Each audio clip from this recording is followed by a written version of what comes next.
Now the header checksum is seen here and designed to help us or protect us against data corruption.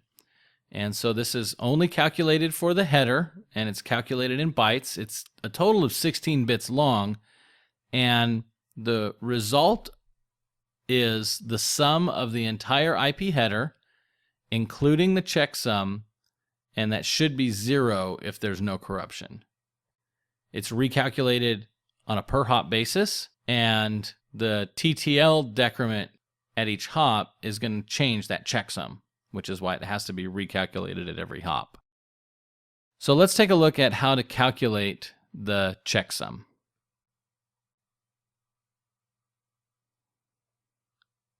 So what we're looking at here is Wireshark, and what we're going to do is simply capture some traffic on an interface so that we can look at the checksum and determine how it was calculated. So here I'm looking at a list of all of my interfaces, and the one that should be active should be my wireless, and I'll start a capture there, and we'll quickly stop it because we're not really concerned about what the data is.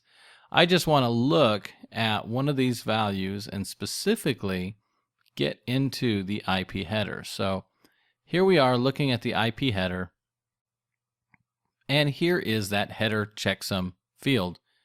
And as that header checksum field indicates right now, it is correct. So this tells me that it has verified that the checksum equals 0 after it performs its calculation. So what we're going to do is we're going to highlight the IP header, and you can see down here it now has highlighted the hexadecimal representation of that IP header.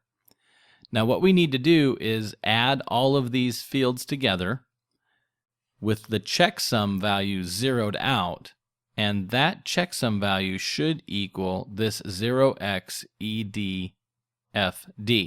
And if that's the case, then it's valid. Now typically what I do is I convert it to binary prior to adding it. I add up all the binary and then I convert it back to hex. Now one of the things that we can do in Wireshark is we can right click and we can change it to bits view, and then we can highlight that IP header again, and now we have that IP header represented in bits. So now I can go ahead and add those up. Now it's also important to note that the checksum is not a security feature. It's not a hash to make sure that it hasn't been tampered with in transit. So an attacker can still intercept the datagram, spoof an address, and simply compute a brand new checksum and send it. And if that's the case, well, our endpoints don't care. The only reason we have this checksum is for error detection. A computes it, B computes it and compares, and if they match, then we're good to go. If they don't match, then we silently drop it. Again, it's just for error detection.